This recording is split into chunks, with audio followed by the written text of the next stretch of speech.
So so let's try it now using molar mass as a conversion factor between mass and mole, or moles and mass.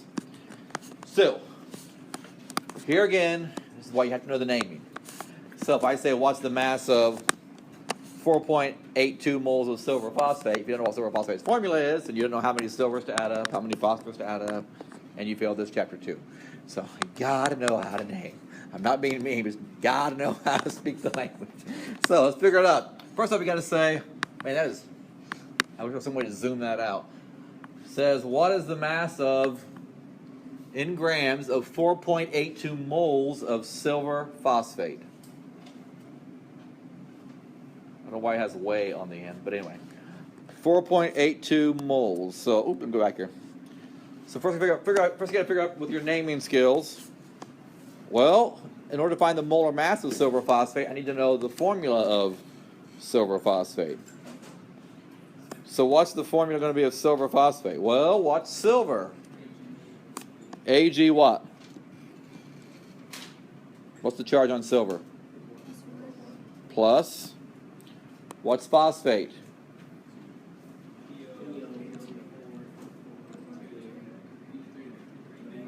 Three negative. So what's silver phosphate?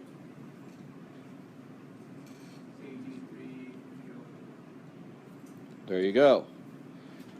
So now I can find the molar mass. Now I can add up 3 silvers, 1 phosphorus, 4 oxygens. But again, I can't find the molar mass if I can't do my naming, right? So you see why naming is important? So I got to know how to do the naming. So do that. So find 3 silvers on your periodic table. Add them up. 1 phosphorus. Add it. 4 oxygens. Add that. And tell me what you get. So that's just the first step. I can zoom that out maybe. If I can come up here and maybe some way to adjust it, right? Oh. Is this the focus or is this a zoom? Oh, there you go. That's focus right there. How can I lower it a little bit? Probably not, but it's mounted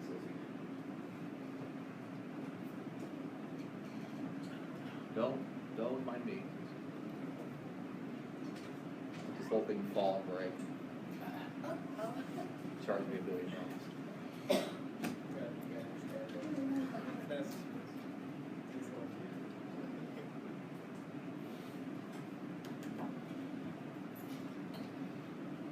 A little blurry. Is it a little blurry?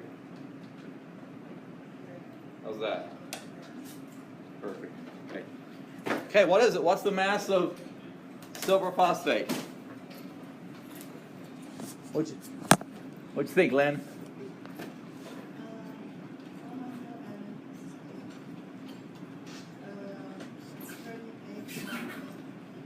$438.58. Anybody else get that?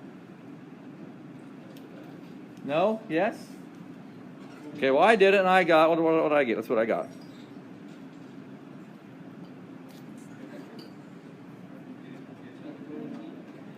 $418.58. That's what I got. Close to what she got. Must have missed up one of the numbers. Okay, so that's the first step. Okay, so now I can take those 4.82 moles and turn it into grams. How? Oh, I have the conversion right here between grams and moles. So which one goes on top, which one goes on bottom? I'm in moles, so moles has to go on the bottom, right? Yes. So grams goes on the top. 418.58 grams per mole. If it was the other way, I'd do mole per grams, but it's... So moles cancels, you punch it in your calculator, and you get 2.02 times 10 to the third grams. Goes 3 sig figs. 3 sig figs, 5 sig figs, so 3 sig figs. Okay, so now you can see how we use molar mass to convert moles into mass. Okay? Let's do one the other way. I'm going to skip the next one. Let's do one the other way. Let's do this one. How many moles are in 692 grams of iron 2 phosphate? Aha, here again. Got to know how to name. So, first off, figure out what's iron 2 phosphate's formula. So think about that for a second. Think about that for a second and ask your neighbor if they agree with you. What's iron 2 phosphate?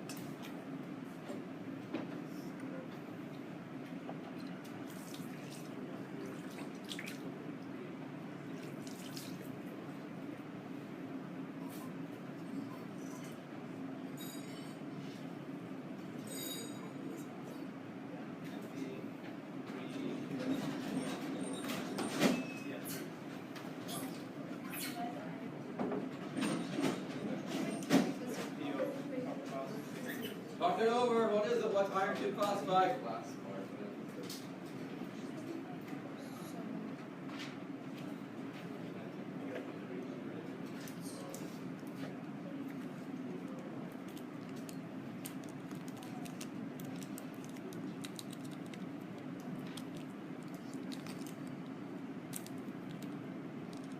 What is it? What's iron 2 phosphate? What's the formula? Somebody tell me. Fe3 parenthesis PO3 parenthesis 2. Okay, yes. Fe3 parenthesis PO3 parenthesis 2. So now add it up. Add up the irons. Add up the phosphorus. Add up the oxygens. Tell me what molar mass you get.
Okay, let me hear some masses. 65.49. How many irons are there? How many phosphorus? How many oxygens? 6, yes. 325.49. Okay, now I have 692 grams of that. So how do I turn grams into moles? Well, that's my conversion from mass to moles, but now I have to put the grams, well, so it's going to flip that, right? Right? And just flip it. So now grams will cancel. Sit with me either way, right? Grams per mole or moles per gram. You can always flip the molar mass. And I got 2.13 moles.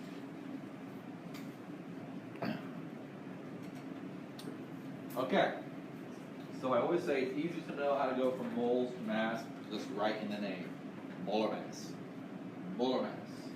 Molar mass goes from moles to mass. Molar mass goes from moles to mass. Either way. Okay, let's try a couple off your worksheet, your handout, I mean. So get out your handout there. What is the mass in grams of 51.2 moles of trichlorine godmother fluoride? Nona fluoride. 51.2 moles trichlorine nona fluoride. 51.2 moles. What's trichlorine nona fluoride's formula? Cl3F9. Okay. I'm in moles. I want grams. Well, first thing we got to do is find the molar mass of Cl3F9. So add up 3 chlorines. Add up 9 fluorines. So do that real quick. 70.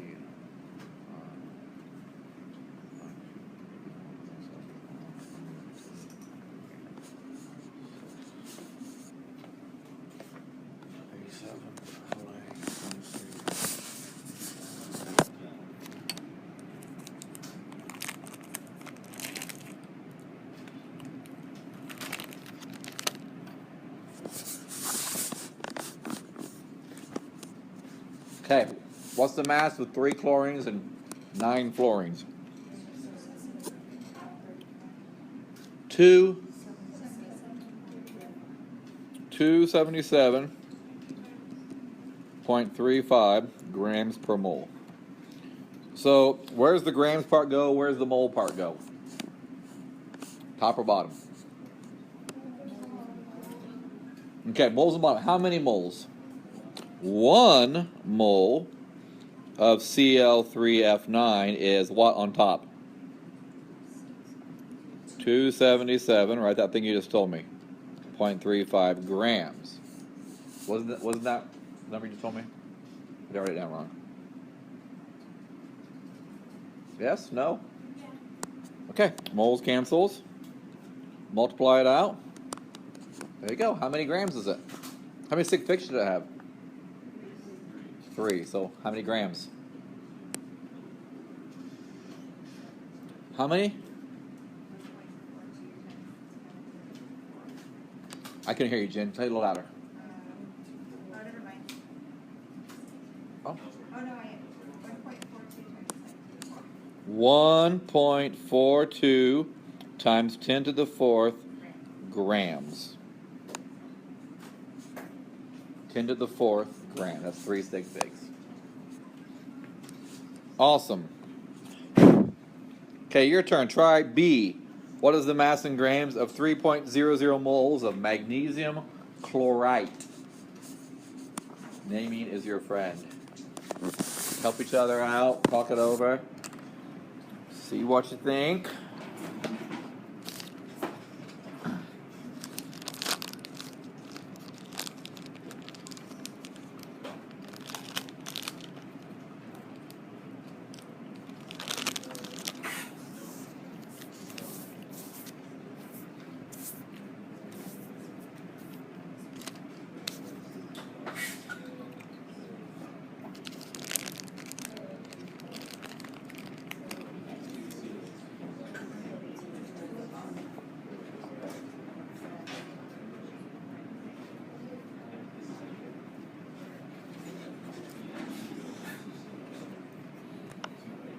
Okay, let's try it out. So 3.00 moles magnesium chloride.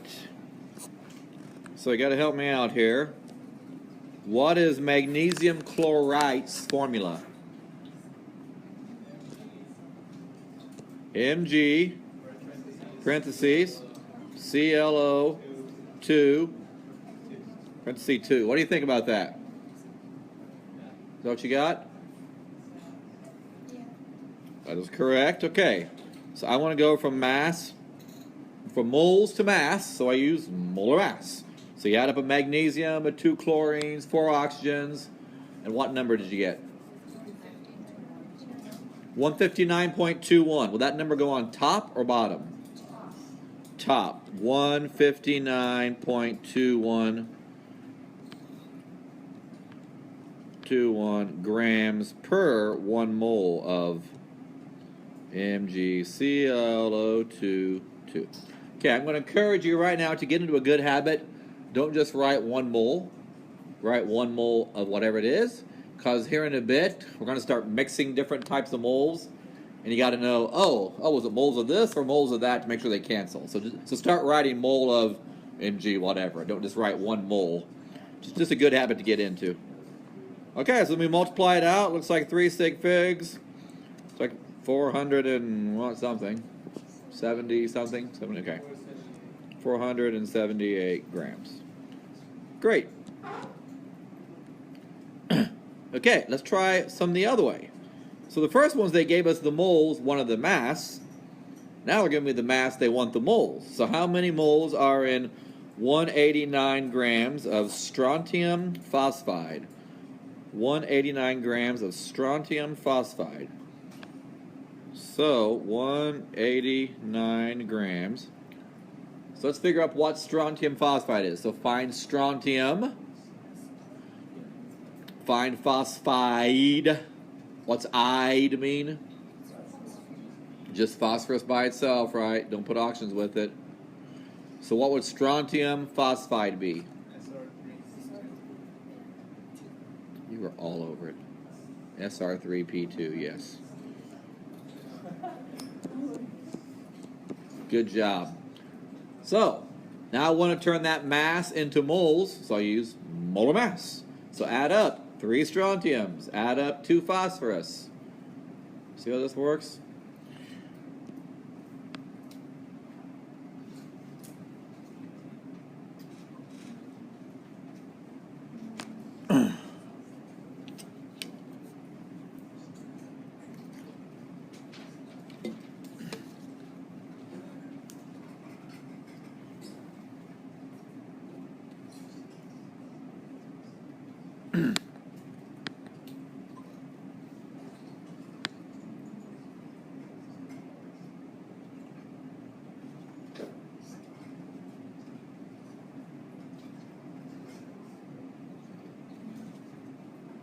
Okay, what's the mass of 3 strontiums and 2 phosphorus?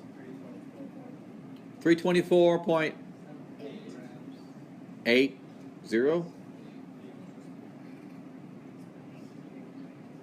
think it's 80, but okay.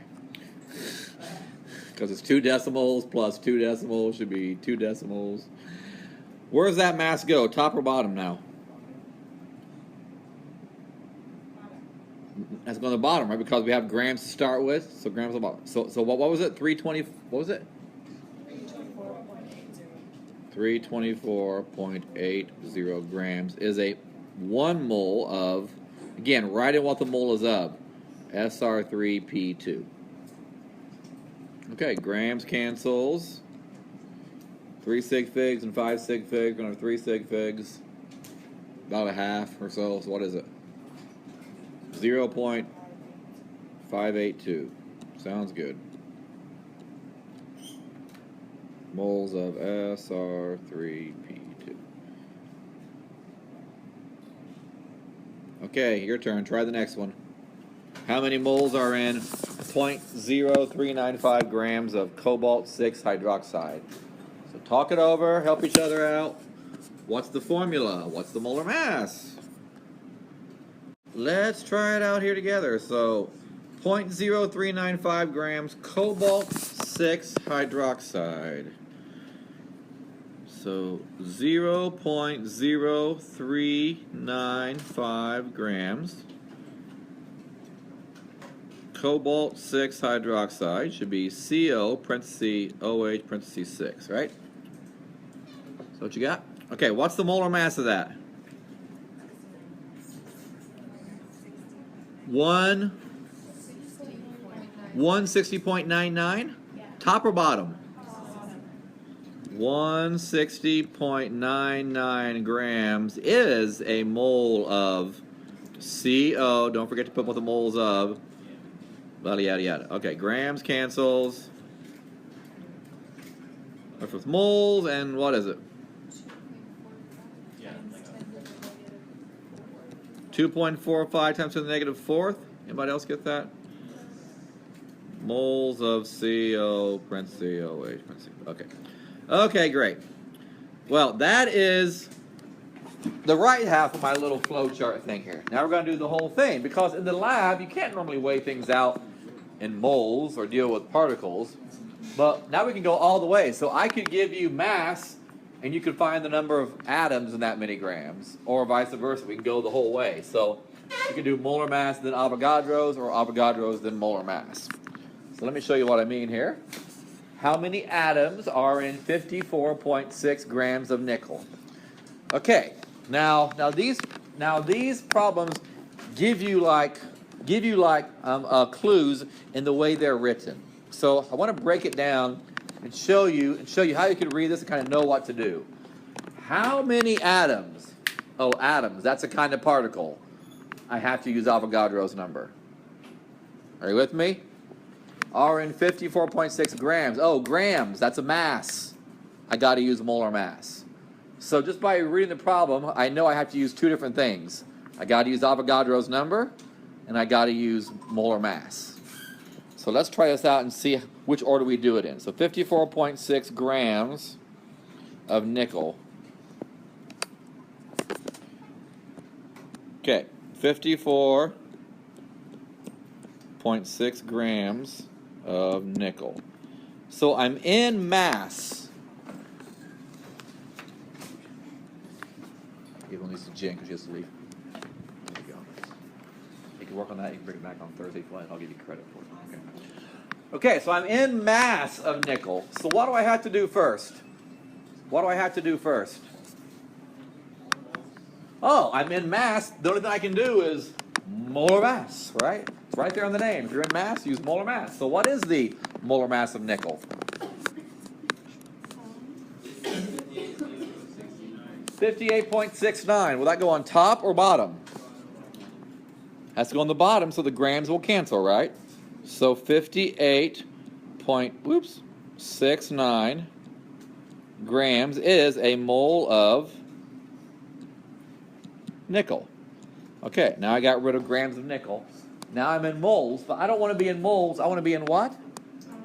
Atoms. How do I go from moles to particles? Avogadro's number. So, where does Avogadro's number go? Top or bottom? Well, moles are on top here, so 1 mole must go on the bottom. 1 mole of nickel is Avogadro's number, right? 6.022 times 10 to the 23rd, whatever a little piece of nickel is called, and those are called atoms.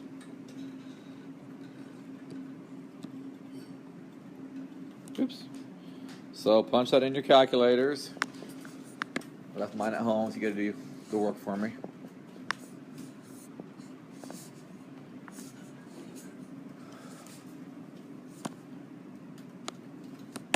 So how many atoms are in 54.6 grams? What'd you get? 5.60 times 10 to the 23rd? Yeah. Anybody else? Awesome.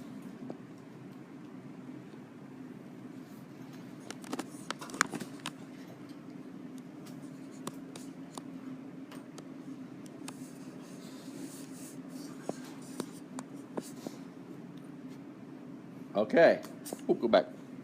Okay, let's try the next one. How many formula units? Again, that is just another type of particle. It's another piece of an ionic compound. Are in 6.12. But now they give us kilograms. So one little extra step of lithium nitride. So how many particles? Oh, formula units. That's a particle. So I must use Avogadro's number. Are in 6.12 kilograms. So that's a mass. I got to use molar mass of lithium nitride. So let's see what we know here. 6.12 kilograms lithium nitride. 6.12 kilograms. What's lithium nitride's formula? Figure up lithium, figure up nitride. You gotta know how to name.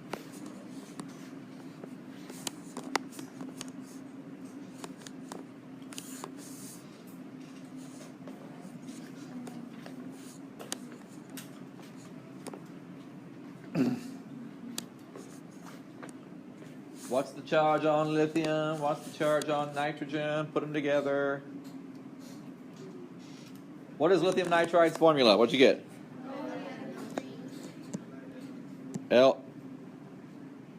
Li3N. Yes. Nitride all by itself. Not nitrite. Ide. Okay. So what's the first thing I gotta do? Well, not quite yet. We're going to turn kilograms to grams. So how do I turn kilograms to grams? What's kilo mean? 10 to the third. Does that go on top or bottom? Always the opposite of wherever the prefix is. Now I'm in grams. So yes, now we're going to do molar mass. So add up 3 lithiums, add up a nitrogen.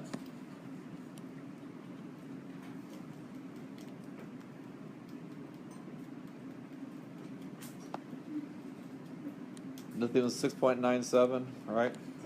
About 7, about 21, it's about 20.91, and nitrogen's 14. So 30, yeah.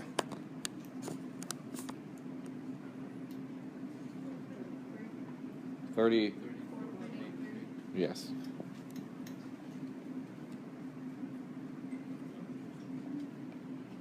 Lithium's, wait, what's lithium? 6.94. Okay, 94. Okay, sorry. Yes. So that's the mass of a mole of lithium nitride, right? So, making a little note here. This was our molar mass, right? I used molar mass here. Okay, now I'm in moles, but I don't want to be in moles. I want to be in formula units. How do I go from moles to formula units? Yeah, right. I use Avogadro's number, right? Where will Avogadro's number go? Top or bottom, though? Yes, moles are on top there. So moles goes on bottom here. So 1 mole of lithium nitride is 6.022 times 10 to the 23rd, whatever a piece of lithium nitride is called. In this case, it's an ionic compound, so they're called formula units. I'll put form U. So multiply that whole thing out. Tell me what you get.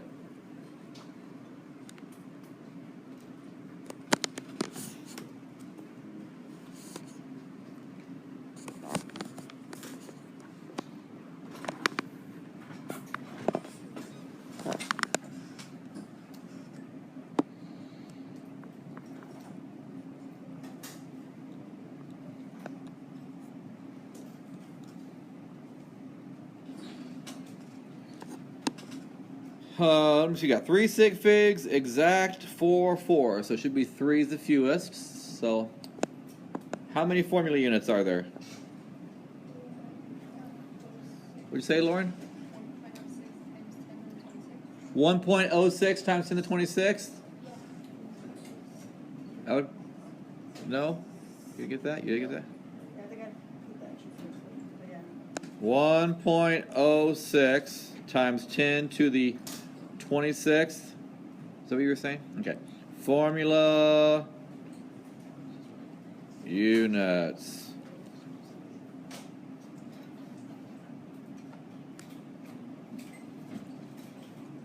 Okay, your turn. What is the mass in grams? Oh, mass. I need to use molar mass. Of 3.05 times 10 to the 25th gold atoms. Oh, atoms. Got to use Avogadro's number. So write it down, try it out, see what you think. Okay, let me work over it with you. What is the mass in grams? I got to use molar mass of 3.05 times 10 to the 25th gold atoms. Oh, atoms. Got to use Avogadro's number. So 3.05 times 10 to the 25th gold atoms, what I'm going to start with. 3.05 times 10 to the 25th gold atoms. Okay, let's look right here. Look, I see the word atoms. That tells me, oh, got to use Avogadro's number. That's a kind of particle. If I have particles, I got to use Avogadro's number. So will Avogadro's number go on top or bottom? Top or bottom? Bottom. Because it's that many particles. It's that many atoms are in a what? Are in a what? Mole of gold. Yes, I can't put mole on the bottom because moles and atoms won't cancel. Gold atoms, gold atoms. Now I'm in moles of gold. Oh, look, I'm in moles. I want to be in mass. How do I go from moles to mass? Molar mass. It's right there in the name. Molar mass. So find gold on your periodic table. What's the molar mass? 197 or 196? 6.97. Does that go on top or bottom? Top or bottom? 196.97 grams is a mole of gold. Perfect, right? So mole of gold, they cancel. There you go. Punch it in. What'd you get? 9.98 times 10 to the third grams. Anybody else?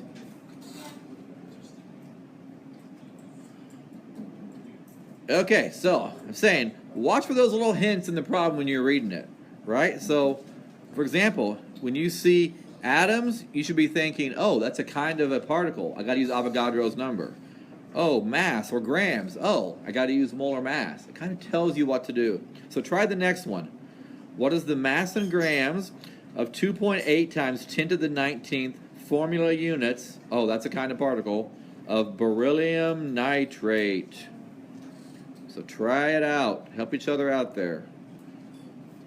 Of beryllium nitrate.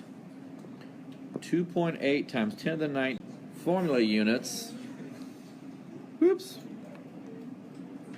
2.8 times 10 to the 19th. I'll just put units here for short. What's beryllium nitrate's formula?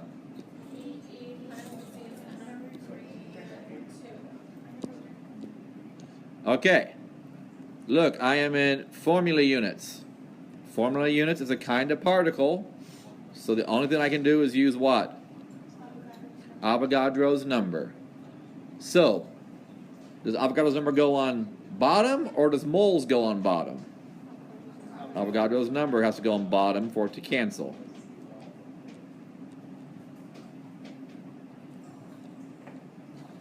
Units of what? Oh, per mole of beryllium nitrate. Don't get lazy on me. Make sure you wrote in that beryllium nitrate, because the next problem we do, it's going to bite you in the butt if you don't do that, because you got it. So don't just write mole, 1 mole of beryllium nitrate. So this is more complicated? Yes, much more. So this is the moles. I want the mass. How do, right? I'm telling you, it's not that bad. Here's the moles. I want the mass. How do I go from moles to mass? Molar mass. Okay, add up a beryllium, 2 nitrogens, 6 oxygens. What do you get? 133.03 on top or bottom? Okay, the moles has to go down here for it to cancel. 133.03 is that what you said? Grams. There he goes. So punch that in, and what'd you get? 6 point 2 times 10 to the negative 3 grams. Okay. Okay, so that's finding the mass of a whole bunch of particles, or the number of particles in a mass of something, right? So now notice though, so in that chemical formula, for example, beryllium nitrate, that was a ratio of different atoms too, right? It was like 1 beryllium to 2 nitrogens to 6 oxygens, right? You add up a beryllium, 2 nitrogens, 6 oxygens. So the formula itself is the ratio. Or like water, H2O. That says there's 2 hydrogens for every 1 oxygen, right? So that means 1 molecule of H2O contains 2 hydrogen atoms, 1 oxygen atom, right? Well, same thing for moles. I could say 1 mole of water contains 2 moles of hydrogen, 1 mole of oxygen. So that formula itself is a ratio, right? So this tells me, oh, there's 2 hydrogens for every, it's not written in there, but 1 oxygen, right? So the formula gives me a ratio. Okay? So I could write that a bunch of different ways. I could say, oh, well that means then there's 2 moles of hydrogen per 1 mole of water. Or there's 1 mole of oxygen per 1 mole of water. Or there's 2 moles of hydrogen for every 1 mole of water, right? That's H2O1. 2 to 1, right? That's exactly what it tells you. So Now we're taking another ratio right out of those formulas. So H2O, 2 to 1, right? Okay. So let's try an example of that. Let's say how many nitrogen atoms are in 56.0 grams of dinitrogen tetrahydride. So 56.04 grams. What would dinitrogen be? Into tetrahydride H4. Okay, good. So, I want to know atoms of nitrogen. I have grams of dinitrogen tetrahydride. Okay. What am I starting with? What is this right here? Mass. What do I have to do anytime I see mass? There's only one thing you can do with the mass. Molar mass. It's right there in the name. See mass way on there on the right side of that flow chart. See that? Mass, got to use molar mass. So there shouldn't be any question about which tool to pull out of your chemistry tool belt. Oh, I see mass, I'm going to reach for the mass tool, molar mass.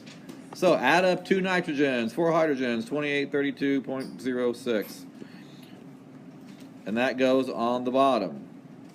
Moles of what? Don't forget to write it in because now it becomes important. Okay. Now I have N2H4, but I want just N. Aha. So, whenever you have 2 different substances like that, now we're going to use what's called the mole-to-mole ratio. So if you have 2 different substances, N2H4 going to N, that's 2 different things. So I'm going to relate them by the formula. So if I look at N2H4, how many N's are there in N2H4? 2, right, it's not that bad. So for every 1 mole of N2H4, there are how many moles of N? 2 moles of just N. Okay, so we call this the mole-to-mole ratio. Mole-to-mole ratio. So whenever you have 2 different substances, so you're starting with one thing, N2H4, trying to get to another thing, N. Whenever you see 2 different things, got to use the mole-to-mole ratio. You just know that. Kind of like, I see a mass, I got to use molar mass. I see atoms, I got to use Avogadro's number. Right? So you're getting all these little hints just from reading the problem. Okay, now I'm in moles of N, but I want to be in what? Atoms of N. How do I turn moles into atoms? Avogadro's number. Yes, yes, yes. Where does the moles go? Bottom. So 1 mole of N is how many atoms of N? 6.022 times 10 to the 23rd atoms.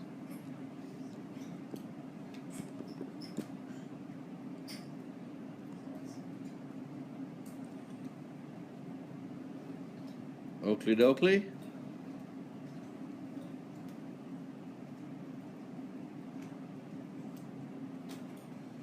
Okay, so there you go. So I went from grams of one thing into particles of another thing.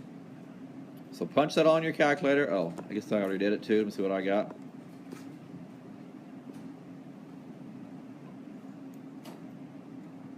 .105 times 10 to the 24th. So what you got?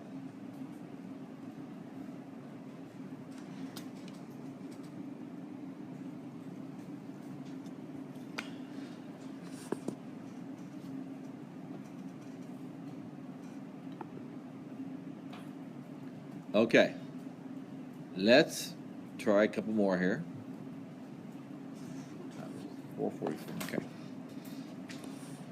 Okay, let's look at A. How many chlorine atoms are in 39.2 grams of strontium chlorate? Okay, let's just look at all the little hints we're getting here.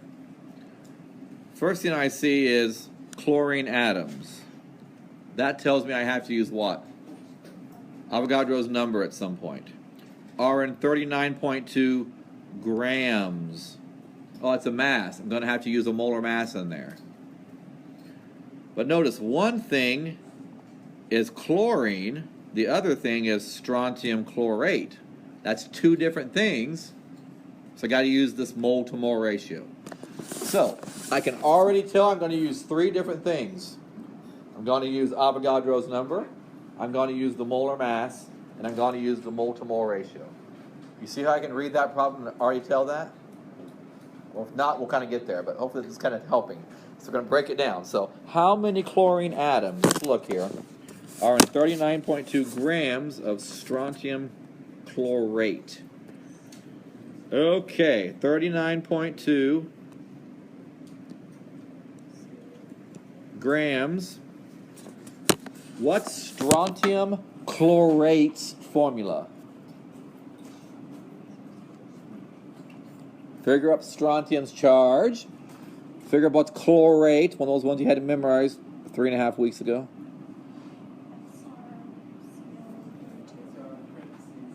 Parentheses ClO3 2. Good. Okay.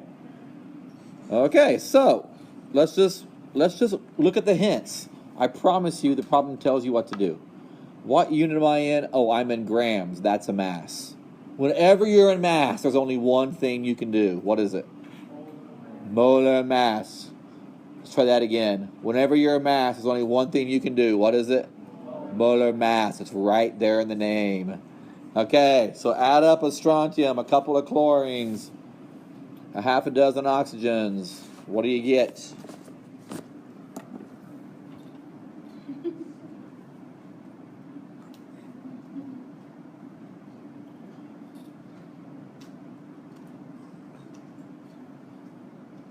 What's the molar mass of strontium chlorate?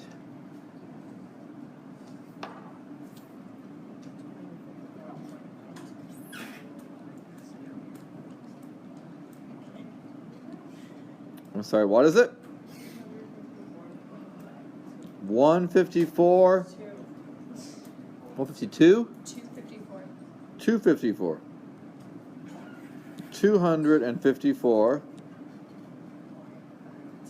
254.52. Okay, so grams are gone. Now I'm in moles of, don't forget to write it in, strontium chlorate. I'm in strontium chlorate, but I want to be in what? Just chlorine. So I do that as a mole to mole ratio. I do that in the mole step. So now that I'm in moles, I want to turn moles of strontium chlorate, into moles of chlorine.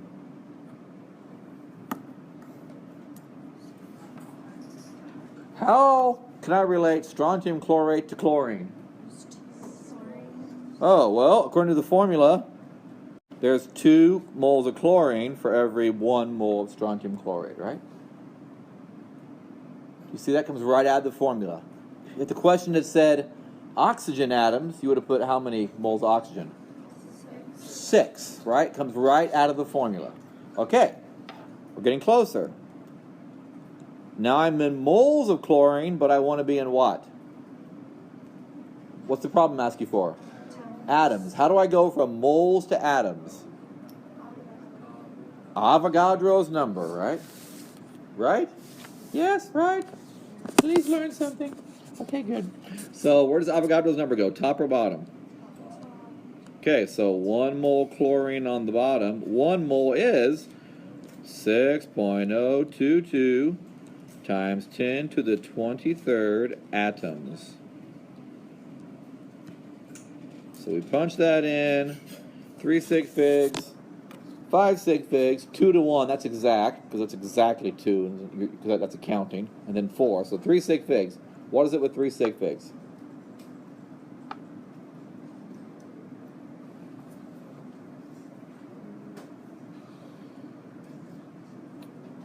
Somebody give me an answer here.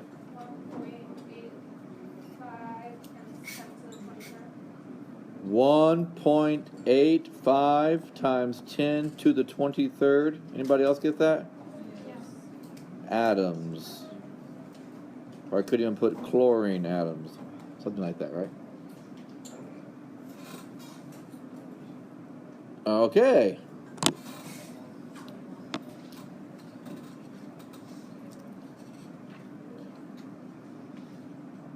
Okay, your turn. Try the next one. What is the mass in grams of xenon hexafluoride sample containing 40.0 grams of fluorine? Okay, so I'm reading this problem and I see, what is the mass in grams? Oh, I'm going to have to use molar mass. Containing 40 grams. Oh, I got to use what? When you see grams, what do you see? Molar mass again. You see that? I used molar mass twice on this one. Everybody see that? What is the mass in grams of 40 grams? I'm using molar mass twice. One thing is xenon hexafluoride. The other one is fluorine. Two different substances, so I got to use the mole to mole ratio. What is the mass in grams of xenon hexafluoride containing 40.0 grams of fluorine? Okay. Let me work this out. Let's try this out together. You can help me. So what do I start with? What number do I write down first? 40.0 grams of fluorine. Awesome.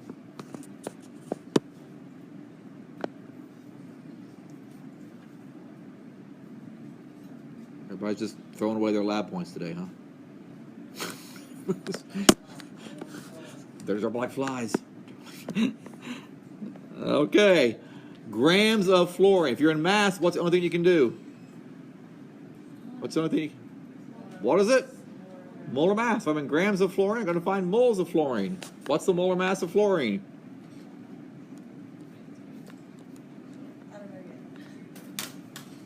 It's right on the periodic table there. There we go. Okay, I'm in fluorine, but I want to be in what? What's xenon hexafluoride? What's that?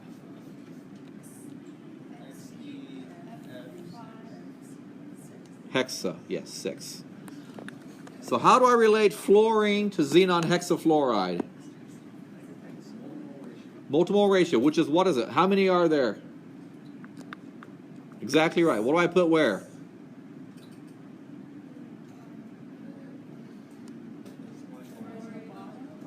Okay, fluorine on the bottom. How many fluorines are there? There's 6 moles of fluorine in every, what?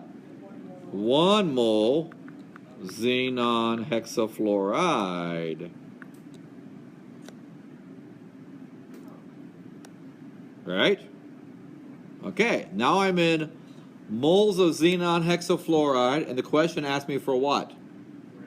Grams of xenon hexafluoride. How do I go from moles to grams? How do I go from moles to mass? It's right there in the name. Molar mass. Molar mass. Right? There's nothing in there about atoms or molecules or whatever. So, so let's find the mass. So add up a xenon. Add up 6 fluorines. And that'll turn a mole of xenon hexafluoride into mass of xenon hexafluoride. So yes, this one here doesn't even use Avogadro's number, because there's nothing in there about particles.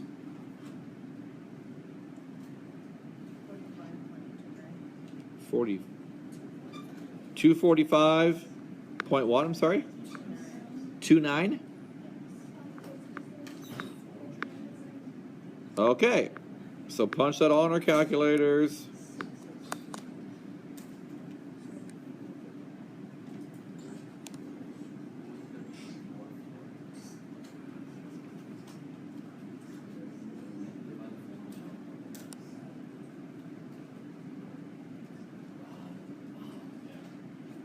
So what is it? Okay, that's the molar mass, right? Okay. Yeah, so what's the answer? So how many grams of xenon hexafluoride would have 40 grams of fluorine in it?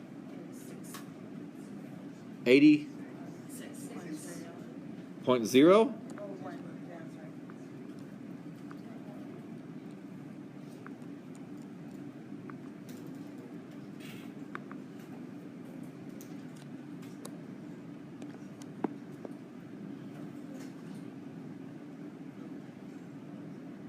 Okay, ask me questions if you have questions. So every time there's three possibilities. It could be an Avogadro's number if you see atoms, molecules, formula units. It could be a molar mass if you see mass, grams.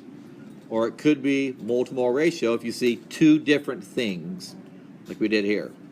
So let's try the next one. I think we're slowly kind of getting it. What is the mass in grams of a copper 1 sulfate sample containing 2.03 times 10 to the 23rd atoms of copper? Okay, so let's just kind of look at the clues here. Before we even write anything down, let's just kind of figure out what tools in my chemistry tool belt will I have to use. What is the mass in grams? I'm going to have to use what? Molar mass. Of, I see copper 1 sulfate, and I see copper at the end. That's two different things. So I'm going to have to use the mole-to-mole ratio. Containing atoms of copper. Oh, atoms. I'm going to have to use Avogadro's number. Okay, so you can kind of see what we have to use. The question is, what order do I use them in? So let's start with the number. 2.03 times 10 to the 23rd atoms of copper. 2.03 times 10 to the 23rd atoms of copper.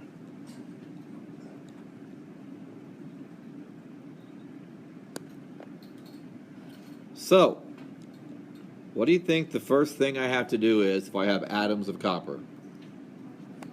Hit it, yes, Avogadro's number, right?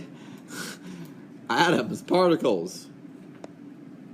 Everybody sees why I have to use Avogadro's number first. Slowly it sinks in. 6.022 times 10 to the 23rd atoms of copper is in a what? A mole of copper, yes. Perfect. Now I'm in moles. So moles is where I can use that mole-to-mole ratio.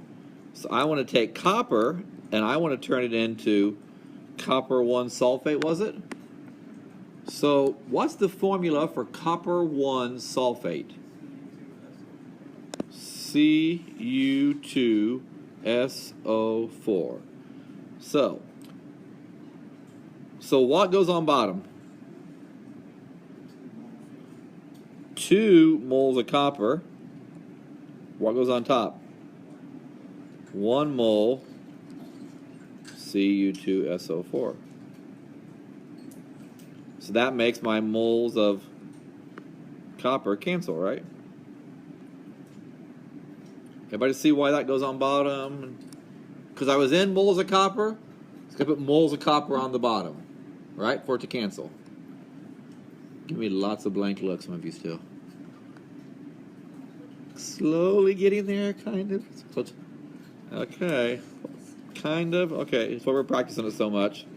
Now I'm in moles of copper 1 sulfate, but I want to be in what? What's the question asked for? Mass. How do I go from moles to mass? Molar mass! Molar mass! Okay, add up 2 coppers, a sulfur, and 4 oxygens. What do you get?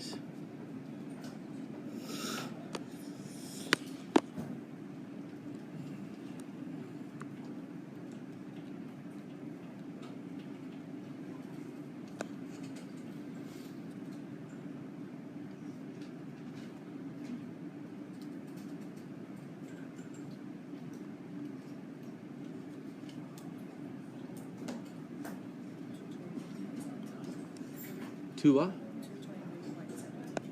223.17. Anybody else? I didn't do it, so I don't know. 2 coppers, a sulfur, and 4 oxygens.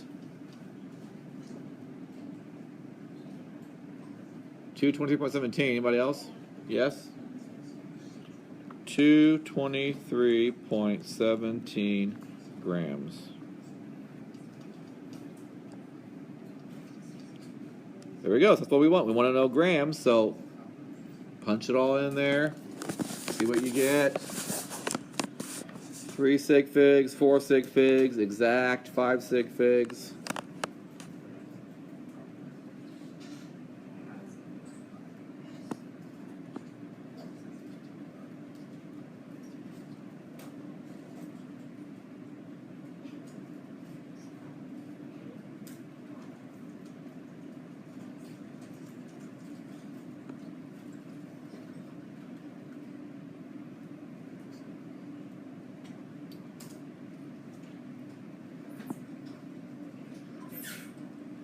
Okay, what'd you get? 37.6 grams. Sounds good.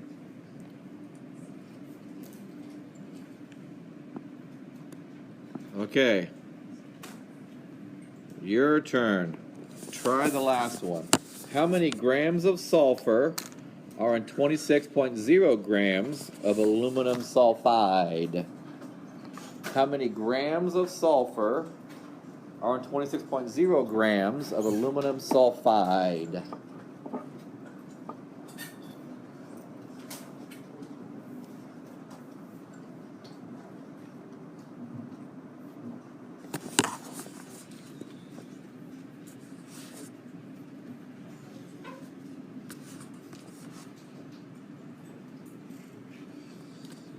Let's work it out. 26.0 grams of aluminum sulfide. How many grams of sulfur? So I see grams and grams. That means molar mass twice. I see 2 different substances. Sulfur and aluminum sulfide. That means multimole ratio. So you ought to use molar mass twice. And you ought to use multimole ratio once. That's all you should be using, right? Based on what I just read. Okay, 26.0 grams of aluminum sulfide. 26.0 grams. What's aluminum sulfide's formula?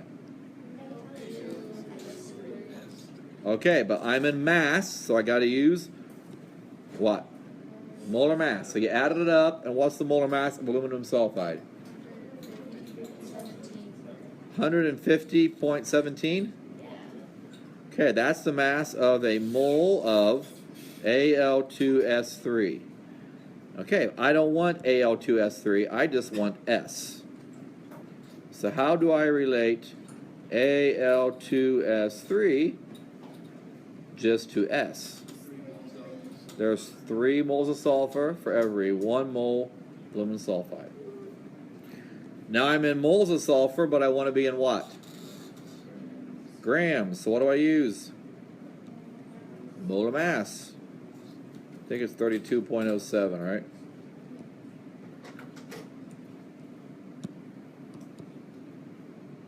Okay, what's the answer? I heard 50.0 and I heard 16.7. 60? Okay, I have different numbers here. 26, 3 is 60, 78. 78 and 50 is going to be about a half. It's going to be in the 60s somewhere. What is it? No, just tell me what it is. I think it's around 60 something. What is it? 60 or 60? We got 16.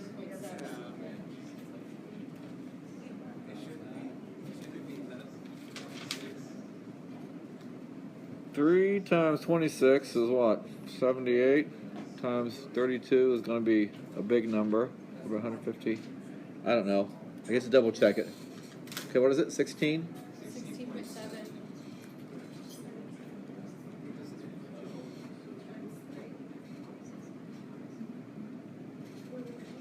Yeah, I got that. I redid it.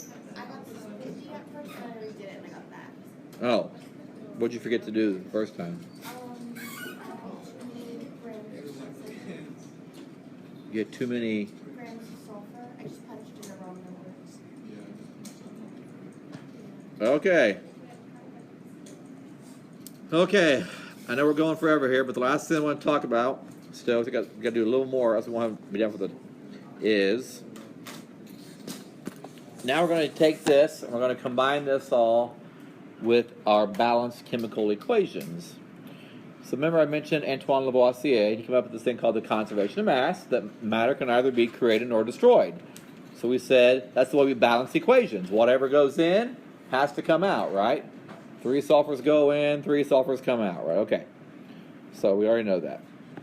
So that's literally the same thing with mass. If I put in, let's say, 58 grams of butane and 208 grams of oxygen, and that burns and makes carbon dioxide and water, well, if the total reactants that goes in is 266 grams goes in, then what comes out has to be 266 grams, because matter can either be created or destroyed. Again, all you're doing is just rearranging the atoms. You're not adding new atoms that makes it weigh more, and you're not losing atoms so it weighs less.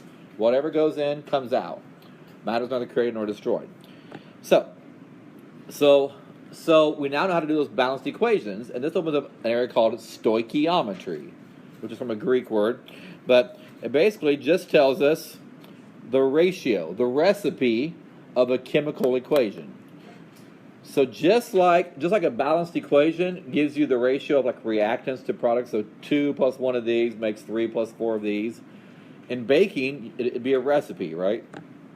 So you might have, it's 2 1/4 cups of flour and 1 of these and 1 of these, whatever, makes 60 of something else. That's just a ratio, just like it is in a balanced equation. Okay, so if you want to get out, let's say this recipe makes 60 cookies, well, I have to use this ratio of ingredients, right? If I want to get out 60 cookies, I got to use 2 1/4 cups of flour, 1 teaspoon of baking soda, 1 teaspoon of salt, right, etc. Right? I cannot change the ratio, right? I can't say, I'm going to double the salt and only use half the chocolate chips or whatever. You would not get out 60 cookies. Well, you might, but they would not be cookies you would want to eat, probably, right? They'd be really nasty, disgusting cookies or something. So it's the same thing in chemistry. You have to follow that balanced ratio in the balanced equation to get what you want. So that's what we do, right? In chemistry, on chemistry or in chemical engineering, if I want to make 500 tons of this product, this medicine, this fuel, well, I have to know how much reactants I have to use, so I'm not just randomly mixing them and wasting chemicals. I want to use the exact amount of reactants to produce an exact amount of products, right? So, like I said, it's a whole cost-saving thing, so you're not wasting chemicals. So let me give you an example. So let's say I'm going to do this reaction. 2 nitrogen monoxides plus 1 oxygen produces 2 nitrogen dioxides. Okay, so that tells me that is a ratio. That's 2 NOs plus 1 O2 goes to 2 NO2s. So this is another way of getting out a mole-to-mole ratio. So for every 2 NOs, I need 1 O2, right? Or I can say moles. Works the same way for moles. For 2 moles of NO, I need 1 mole of O2. For every 2 moles of NO I put in, I get out 2 moles of NO2. See that? So that 2 to 1 to 2 is the ratio in molecules, but it's also the ratio in the moles. So if I want to get out 2 moles of NO2, I got to put in 2 moles of NO, right? Are you with me? So that ratio works right out of the balanced equation. So it's really handy for us. Okay. So how about N2 plus O2 goes to 2NO? So again, mole-to-mole ratio. I could get a whole bunch of possible mole-to-mole ratios out of that. I could say for every 1 mole of N2, I need 1 mole of O2, and I make how many NOs? 2 moles of NO, right? So I could get a whole bunch of things. I could get 6 different ratios out of that. I could get 1 mole of N2 per every 1 mole of O2, or vice versa. 1 mole of O2 per every 1 mole of N2, or 1 mole of N2 per 2 moles of NO, or vice versa. 2 moles of NO per 1 mole of N2, or 1 mole O2 per 2 moles of NO, or vice versa, right? So all that just comes right out of the balanced equation. So we're kind of tying things together now. So now we're taking our reactions, our balanced equations. Now we're going to bring molar mass, Avogadro's number all into it, and just put it all together here. So it's really nothing new, except for one new thing, another way to get the mole to mole ratio, using the 1 to 1 to 2 ratio. That's the only thing new we're doing it. We're just kind of building slowly, stepwise here. So let's try a simple one. Let's say how many moles of oxygen would react with 2.25 moles of nitrogen? This should be pretty easy. Let's look here and see. So if I have 2.25 moles of nitrogen, okay, so I want to know how many moles of oxygen will I have to use? Well, what's the relationship between nitrogen and oxygen in that equation? 1 to 1, right? Right? So for every 1 mole of nitrogen, mole to mole ratio, I need how many oxygens? 1 mole of oxygen. So it's going to be the exact same thing, right? That was easy because it was 1 to 1, right? So just comes right out of that balanced equation. 1 to 1. Perfect. Okay. So let me show you an example here on your handout. This will help it to make sense. So this is the combustion of octane, which is the primary component in gas, which is why your gas pumps always have an octane rating. Oh, it's 93 octane rating or 89. So octane, it's called octane. What's octa? 8. It's got 8 carbons in it. See that? So it's an 8 carbon, we call hydrocarbon, remember? So you now know, anytime a hydrocarbon burns, you get out 2 things, carbon dioxide and water, right? Okay, so here's the balanced equation. For every 2 octanes, you need 25 oxygens, and you'll make 16 carbon dioxides and 18 waters. So you have that written down there in your handout, right? So let me try it. So how many moles of oxygen would I need to completely burn 1.25 moles of octane?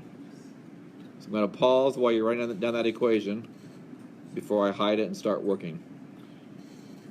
Okay. 1.25 moles of octane. How many moles of oxygen? 1.25 moles of octane, C8H18. But the problem said, okay, so in order to ensure I have complete combustion, how much oxygen do I need compared to the octane? So what was the ratio of octane to oxygen in that equation? 2 to 25. So which goes where? So I got moles of octane to start with. So I'm going to put moles of octane on the bottom and moles of oxygen on the top, right?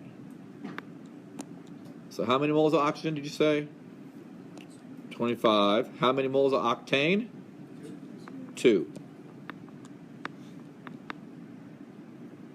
So everybody sees where that came from, right? The 2 to 25 just came right out of the balanced equation, right? No big surprise, came right out of the balanced equation. Okay, so what is it? How many moles of oxygen do I need to ensure I completely combust all of the octane? So if I don't have enough oxygen, then I either the octane won't all combust, or I won't make carbon dioxide. I'll make carbon monoxide and start killing people.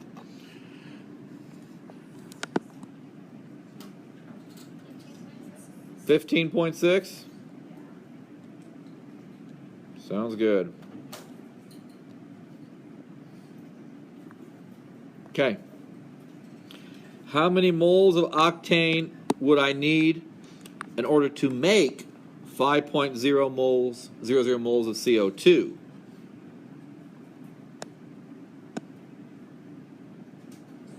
So now you're working somewhere, you're in a plant, and you want to make 5.00 moles of carbon dioxide. Well, you don't want to waste octane. You want to use the exact amount of octane. So how much octane would I have to burn to make 5.00 moles of carbon dioxide? So we got to relate carbon dioxide to octane. So 5.00 moles carbon dioxide. I got to compare that to octane. So I'm starting with moles of carbon dioxide, so that'll go on the bottom, right?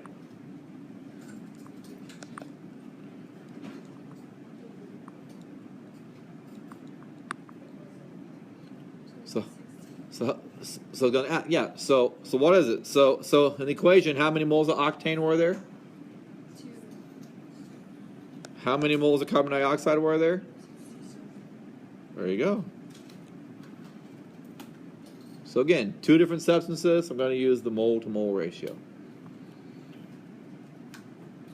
So what's the answer? 0.625 moles of octane.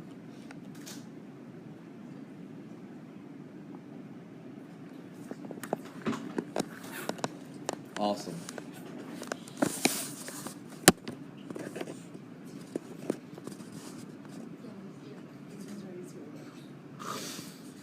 Oh yeah, we're doing the basic part. Okay, now let's put it all together, and now let's add in mass. Because again, in the lab or in a factory, you wouldn't be making moles. You'd be making I need to make 5,000 grams of this. So it's the same thing, but now instead of doing moles, we're going to go moles to mass. It's going to add on molar mass, right? It's another step. So let me just skip this just to. So I'll just do one with you, and you'll see how it works. So let's put everything together here. It's not that bad, I promise you. Put it all together. So calcium hydroxide reacts with silver nitrate to produce calcium nitrate and silver hydroxide. If you start with 10.00 grams of calcium hydroxide, how many grams of silver hydroxide will you produce? So first thing I got to do is obviously know my naming, and we're going to write a reaction. So it says calcium hydroxide reacts with silver nitrate to produce calcium nitrate and silver hydroxide. So help me out here. Let's write the equation. What's calcium hydroxide?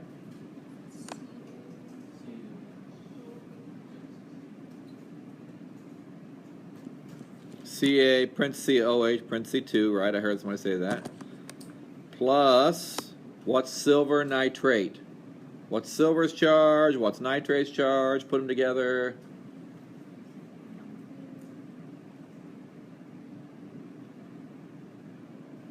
Anyone? No. Nitrate, not nitride. Ag.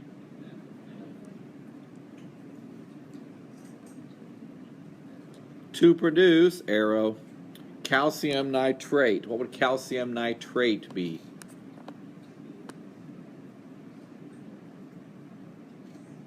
Ca what? What's the charge on calcium? What's the charge on calcium? 2 plus. What's the charge on nitrate? 1 negative. So what would it be? Okay, awesome. Ca, parentheses NO3, parentheses 2, and silver hydroxide. What's silver hydroxide? AgOH. Okay, that is not balanced. So how do I balance it? 1 calcium goes in, 1 calcium comes out. 2 hydroxides go in, 1 hydroxide come out. So think about it, balance it.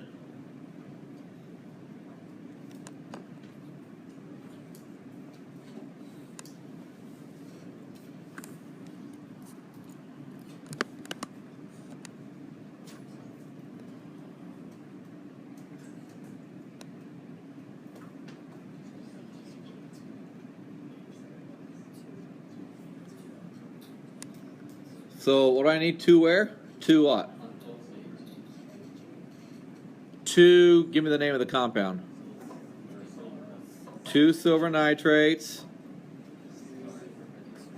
and 2 silver hydroxides, right? Perfect. Good job. Okay.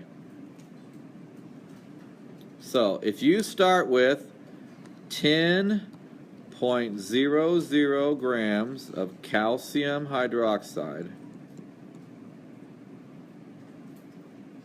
how many grams of silver hydroxide will you produce? So, now I have grams of calcium hydroxide and I want grams of silver hydroxide. Okay, so just like the other ones. Oh, I have grams, mass, I got to use molar mass. I want grams, I got to use molar mass. But I have 2 different things, so I use mole to mole ratio. Promise you, it's just like the other ones. If I have 10 grams, oh, that's a mass, got to use molar mass. How many grams? Oh, that's another mass, got to use molar mass again. But they're 2 different things, calcium hydroxide and silver hydroxide, so mole to mole ratio. The only difference is the mole to mole ratio isn't out of the formula, it's out of the balanced equation now. So, 10.00 grams of calcium hydroxide. What's the only thing I can do with grams of calcium hydroxide? That's a mass. What's the only thing I can do with a mass? Molar mass. Molar mass. So add up a calcium, 2 oxygens, 2 hydrogens.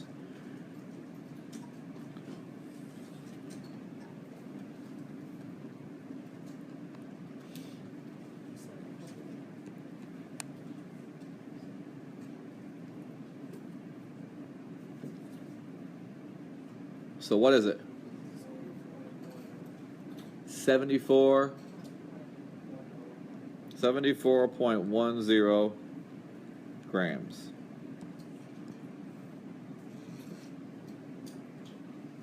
Okay, now I'm in moles of calcium hydroxide, but I want to be in silver hydroxide.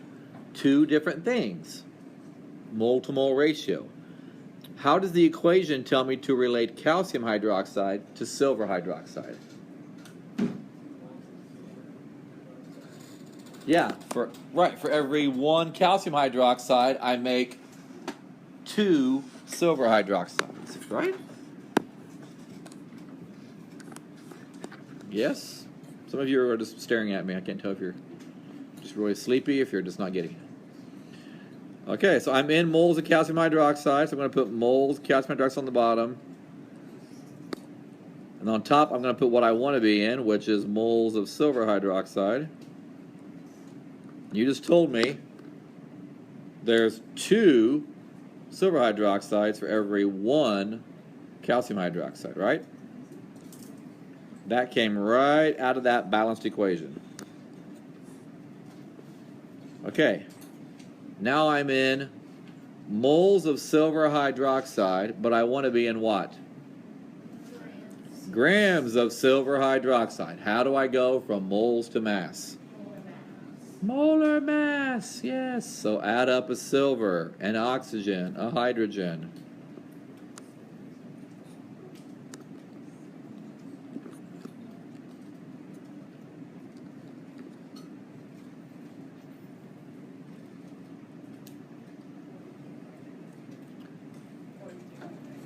$43? No, silver's like 108 or something.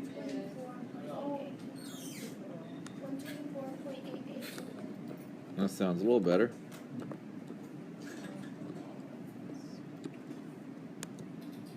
Anybody else get that? 124.88?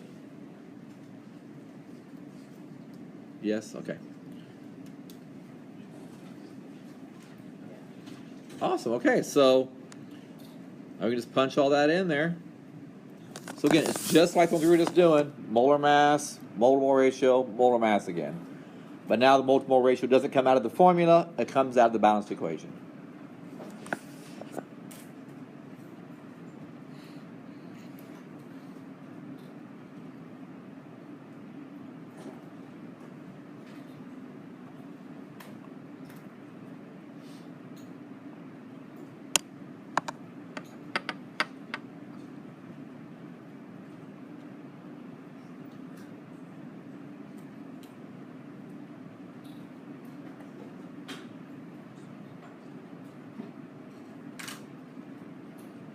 Okay, what'd you get?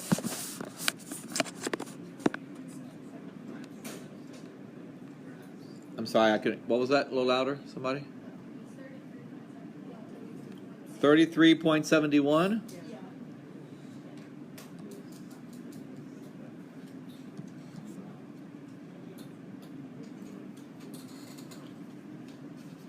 Okay, last problem, then we're going to wrap it up here on the lecture part. Your turn. Try this one.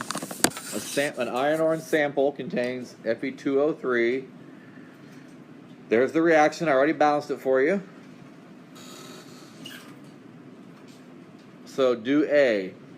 How many grams of carbon monoxide would react with 0.150 kilograms of iron 3 oxide? So just do A. So you want to relate iron 3 oxide to carbon monoxide. Just doing A. Is your A different? Oh, it's not, is it? Oh, it's not? What's yours say? Oh, what's your A? Balance this equation because Oh, it doesn't give us it balanced. Oh, I already balanced it. Okay, whatever is on yours. Sorry, okay. B gets on yours. So, how many grams of carbon monoxide?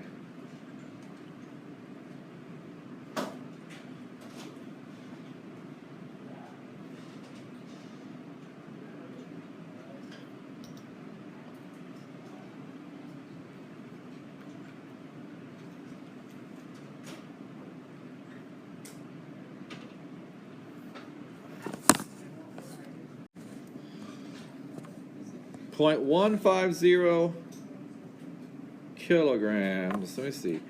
0.150 kilograms iron 3 oxide. Okay, so I'm in mass. The only thing I can do is molar mass, but I'm in kilograms, not grams. I gotta do one other thing first. I gotta turn that kilograms into grams. So 1 kilogram is 10 to the third grams. Right? Okay, now I'm in grams. Grams to moles, molar mass. So you add up 2 irons, 3 oxygens. Get like 158 something. 50, what is it? I don't know, what is it? What's the molar mass of iron 3 oxide? 159.70. That's the mass of 1 mole of Fe2O3. Okay, but I don't want to be in Fe2O3. I want to be in, what is it? CO. So I have to relate Fe2O3 to CO. So that's where I use the balanced equation. So the equation told me it was a watt to watt. So what goes on top? What number? How many moles of CO was it in the equation? I think there was 3 moles of CO, right? Per 1 mole Fe2O3. Right? Okay. So now I'm in moles of CO, but I want to be in what? Grams. So, okay, so again, for the 100th time, moles to grams, what do I use? If there's nothing else you learned today, whenever you see mass, got to use molar mass. So every 1 mole of CO, because again, the mass is always the mass of 1. So you add up a carbon and oxygen, 28.01, I think. Okay, so you multiply that whole thing out, and what did you say it was? 78.9 grams. Okay, those of you that had something else at first, did you finally get that to work? 78.9? Some of you know, I had different numbers at first, but... Okay, here's my very strong encouragement to you. I have some more videos on this on my YouTube channel. If you watch any of the ones in the naming, hopefully they were helpful. There's some videos on this. So go watch videos on Avogadro's number, molar mass, stoichiometry. Because our test is on this stuff too, right? So it's a big test, lots of stuff. All that naming's a big chunk. All of this is a big chunk. So the good news is you have a whole week to do this stuff. You already had 2 weeks to do the naming stuff. Hopefully you got that down. Now you get a whole week to do the stoichiometry stuff. So watch those videos, okay? Please watch those videos. And then practice. And then we'll finish this up on Thursday because we still have a little more to do in this.